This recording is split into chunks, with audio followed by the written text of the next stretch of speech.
The flashing red and blue lights hit my half-built cabin like a crime scene.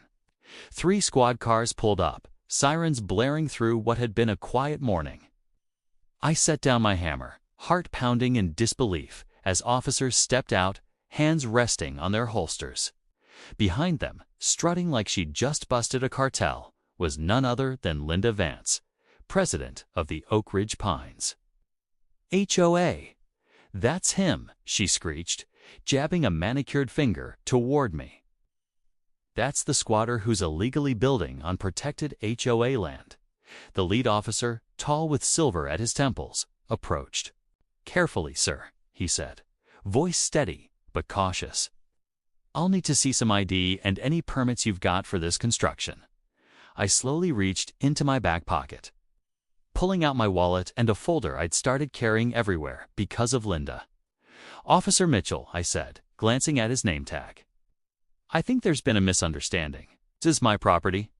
Linda stomped forward, face red and furious. Don't listen to him. This entire lakefront is part of the Oak Ridge Pines community. I have documentation. Officer Mitchell lifted a hand to quiet her and started flipping through my papers. One by one, his eyebrows climbed.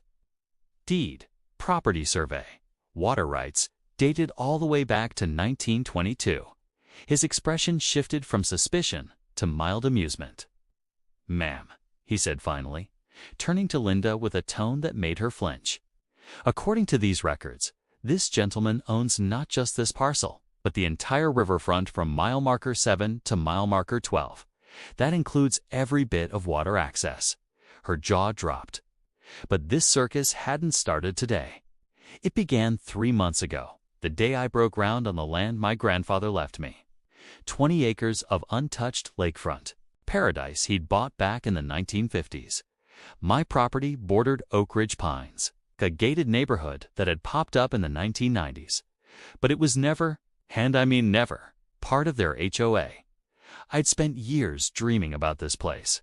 A cabin with solar panels for off-grid living, a wraparound deck overlooking the water, a little dock for the fishing boat I'd bought last summer. 2 decades behind a desk as a software engineer, I was ready for something real. Weekends with the sound of wind through the trees instead of traffic through concrete canyons. The trouble began on day 2 of construction.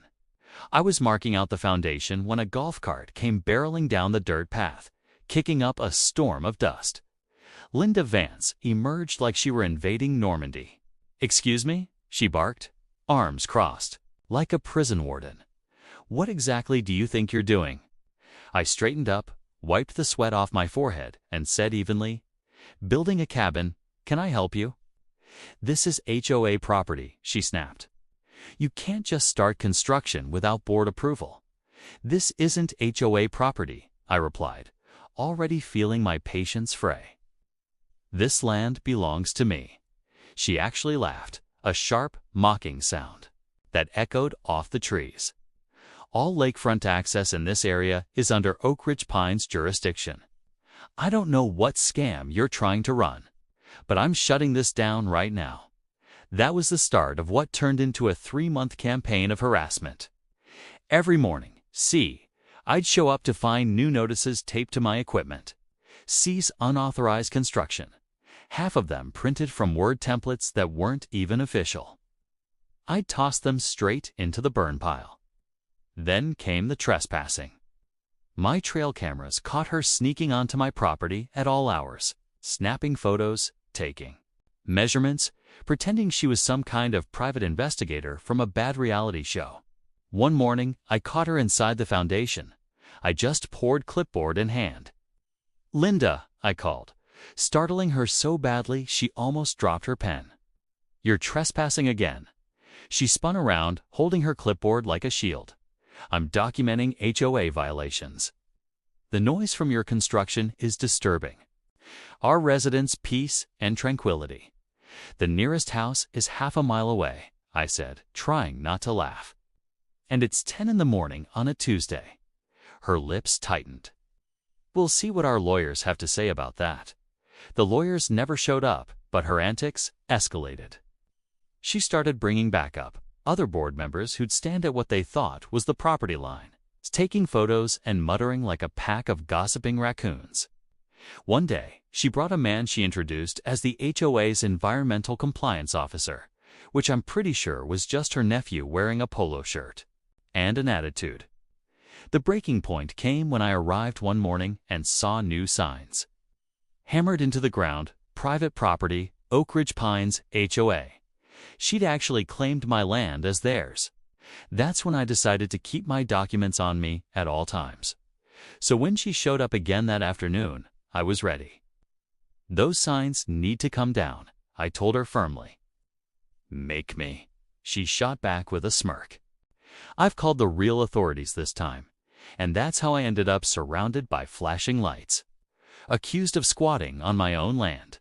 The police are on their way to remove you from our property. Linda had shouted that morning, which led us straight to this moment. 3 squad cars, flashing lights. And Officer Mitchell calmly reviewing my paperwork while Linda's face cycled through every shade of purple known to mankind. This can't be right, she sputtered. The HOA owns all water access. We've been using that beach for 20 years. Officer Mitchell's expression didn't budge. Using it and owning it are 2 different things. Ma'am, he said evenly. According to these records, it looks like your HOA has actually been trespassing on this gentleman's property for the past 2 decades. I spread the survey map across the hood of the cruiser, pointing out the lines with a finger. My grandfather owned everything from here. I traced the northern boundary to here. That includes the beach. Your residents use the hiking trail. And even the boat launch. Linda's jaw opened and closed like a startled fish, her clipboard trembling in her hands. The other officers gathered around, trying and failing to hide their smirks. One of them muttered something about another one of those HOA presidents, and the rest nodded knowingly, too. But we maintain that beach, Linda protested desperately. We pay for sand deliveries and upkeep every summer. On my property, I said calmly, without permission. That's called vandalism, technically speaking. Officer Mitchell handed back my documents. Sir, do you want to press trespassing charges? Sounds like this has been going on for a while. I pretended to think it over while Linda's face drained from purple to ghost white. Not this time, officer, I said finally. But I'll be putting up official boundary markers and no trespassing signs.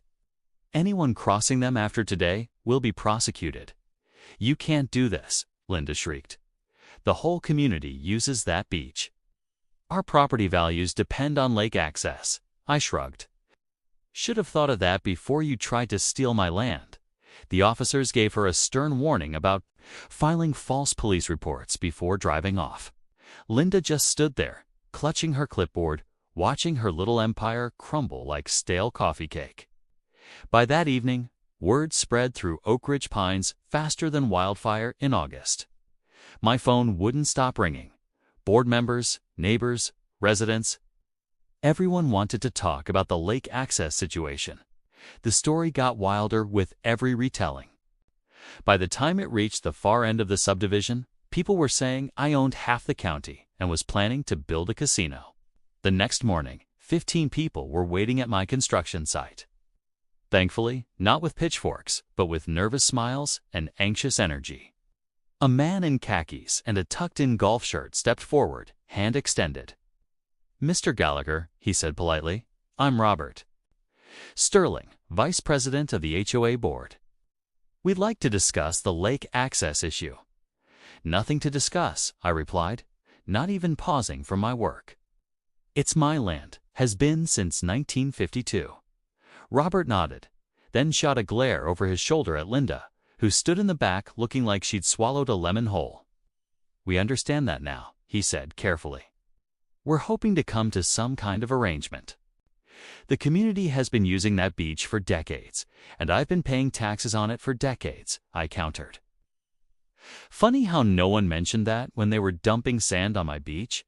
A woman in yoga pants spoke up, guilt all over her face. We didn't know. Linda told us the HOA owned everything down to the waterline. More glares. Linda seemed to shrink where she stood, All that bluster gone.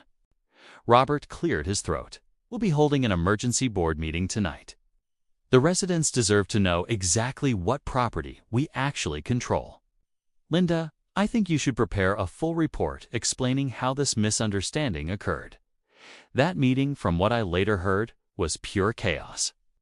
My nearest neighbor, Gary, a good guy who lived right on the border of Oak Ridge Pines, gave me the play-by-play the next day. Should have seen it, he said, leaning over the fence. People were furious. They demanded to know how Linda could have gotten something this big so wrong. Turns out she never even looked at the property records. She just assumed the HOA owned it because they maintained it. He chuckled, shaking his head. First time I've ever seen people yell at a board meeting, other than Linda herself. She tried blaming everyone, the previous board, the county, and even you for not correcting her sooner, but nobody was buying it. The vote of no confidence was unanimous, minus hers, of course. She was removed as president on the spot. Robert's running things now. I thought that might be the end of it. I was wrong. 3 days later, I started putting up my fence. Nothing aggressive. Just a clean split-rail design marking the boundary. My lawyer had advised adding proper private property, no trespassing signs too, so I did. That's when Linda made her final mistake. At 2 in the morning, my trail camera caught her trying to yank out my fence posts using her Mercedes. The bumper got tangled in the wire, and she ended up dragging 50 feet of fencing before her car nosedived into a ditch. This time, I pressed charges, destruction of property, trespassing, and vandalism. The judge was not amused. In court, Linda looked small, stripped of her authority and arrogance. The footage from my cameras played on a big screen for everyone to see. Mrs. Vance, the judge said, peering over his glasses, you've demonstrated a disturbing pattern of harassment and criminal behavior. Quite shocking. For someone in a position of community leadership or former leadership, I should say the verdict hit her like a truck.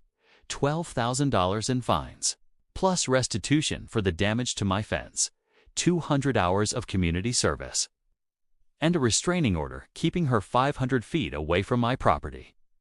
Her face was a portrait of disbelief. $12,000, she gasped, but I was protecting our community. The judge slammed his gavel with finality. You weren't protecting your community, Mrs. Vance. You were protecting your ego. Consider yourself lucky I'm not adding jail time. The courtroom went silent, except for the sound of that gavel echoing one last time. And just like that, the Queen of Oak Ridge Pines fell from her throne.